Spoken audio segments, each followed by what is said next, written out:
윤석열 대통령 당선인이 오늘부터 서울 통이동 집무실로 출근해 본격적인 정권 인수 작업에 들어갑니다.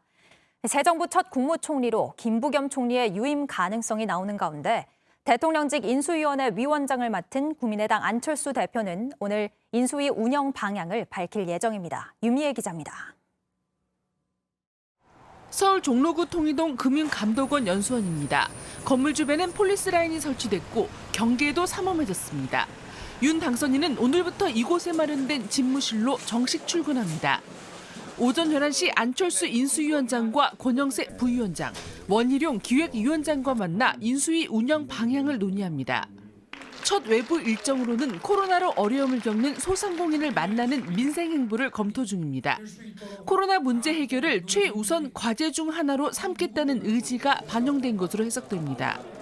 관심을 모으고 있는 초대 국무총리도 신속히 지명할 계획인데 새 정부 첫 국무총리에 김부겸 현 총리의 유임 가능성이 나옵니다. 김 총리가 유임되면 국회 인사청문회나 임명 동의 표결이 필요 없고 야당과 협치 의미 등을 고려해 여러 안 중 하나로 검토되고 있습니다. 인수위원회 위원장을 맡은 국민의당 안철수 대표는 오늘 오후 2시 향후 인수위 운영 방향을 발표합니다.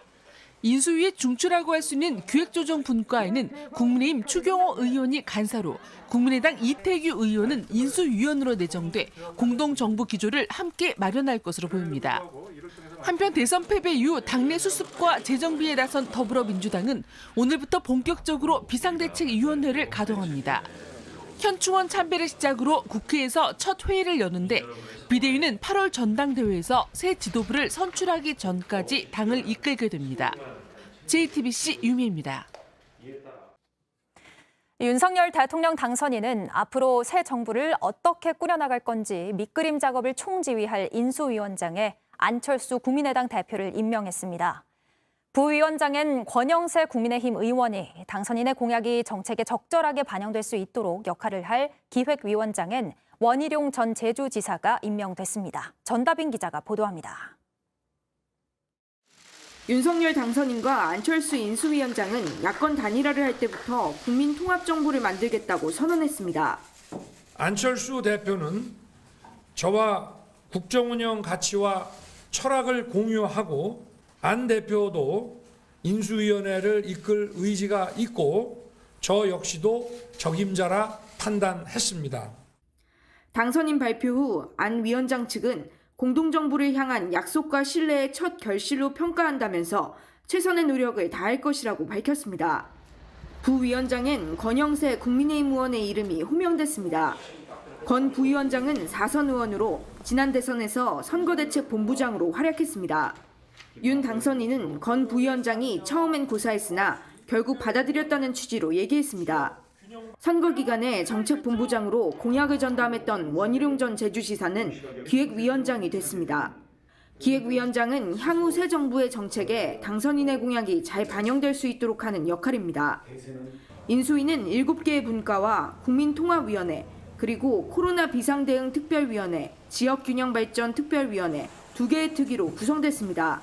지역과 계층, 세대를 아우르는 진정한 국민 통합을 이루기 위한 소상공인 분들에 대한 신속한 손실 보상과 방역, 의료 문제 등을 제가 약속드린 지역 공약이 제대로 실천될 수 있도록 코로나 비상대응 특별위원회는 의사 출신인 안 위원장이 겸직으로 맡습니다.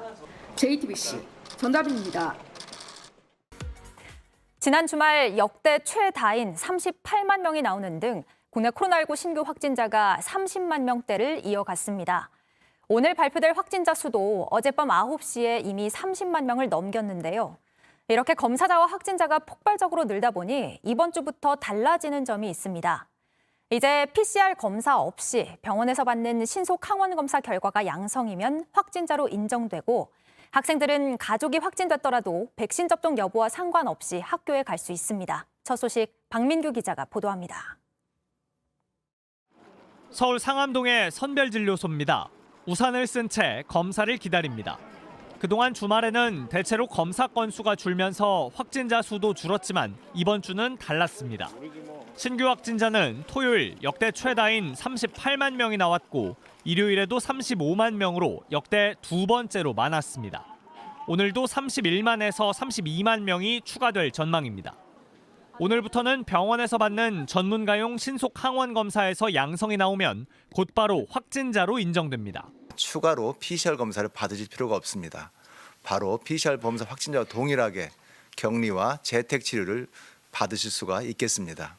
검사 방식을 이렇게 바꾸는 건 최근 PCR 검사 역량이 한계를 넘어선 데다 신속 검사로도 양성을 95% 이상 확인할 수 있기 때문이라고 정부는 설명했습니다.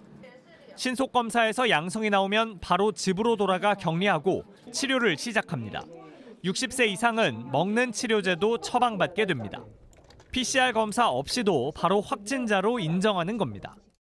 줄도 길게 서야 하고 사람이 너무 많이 몰리다 보니까 거기서도 좀 더 위험성이 생기니까 그런 걸 보완할 수 있다는 점에서 학교 방역도 달라집니다. 동거 가족이 확진되면 그동안 접종 완료자만 등교할 수 있었지만 오늘부터는 접종을 하지 않은 학생도 학교에 갈 수 있습니다. 대신 열흘 동안 수동 감시 대상으로 사흘 내 PCR 검사를 받고 6에서 7일 차에 신속 검사를 받도록 권고합니다. 확진자 동거 가족의 격리 의무가 사라진 데 따른 조치입니다. JTBC 박민규입니다. 우크라이나에서 취재를 하던 미국 기자가 러시아군의 공격으로 사망하는 일이 벌어졌습니다. 제이크 설리번 미 국가안보보좌관은 충격적인 일이라며 푸틴 대통령을 비난했습니다. 워싱턴에서 김필규 특파원입니다. 우크라이나 수도 키이우 외곽 이르핀에서 우크라이나 군인들이 하늘을 향해 총을 쏩니다. 민간인을 공격하는 러시아 드론을 잡으려는 겁니다. 이르핀에는 피난민들이 계속 몰리고 있지만 러시아의 공격에 막혀 좀처럼 움직이지 못하고 있습니다. 이런 참상을 카메라에 담으려던 취재진 중 한 명이 러시아 공격에 사망했다고 키이우 경찰이 밝혔습니다. 한때 뉴욕타임스에서 일했던 영화 제작자 브렌트 르노입니다. 함께 있던 또 다른 기자도 부상을 입고 병원에 옮겨졌습니다. 그는 러시아의 무차별 사격이 일어난 현장을 생생히 증언했습니다. When the first bridge in Irpin, we were going to film other refugees leaving, and we got into a car. Somebody offered to take us to the other bridge, and we crossed the checkpoint, and they start shooting at us. 동료가 총에 맞는 장면도 옆에서 지켜만 봐야 했습니다. I saw him being shot in the neck, and we got split, and I got pulled into the. 러시아군의 무차별 공격의 피해가 미국 기자에게까지 미치면서 백악관도 당혹감을 감추지 못했습니다. 우크라이나 시민과 언론인까지 표적으로 삼으면서 러시아는 점점 더 빠져나오기 힘든 전쟁으로 가는 모습입니다. 워싱턴에서 JTBC 김필규입니다.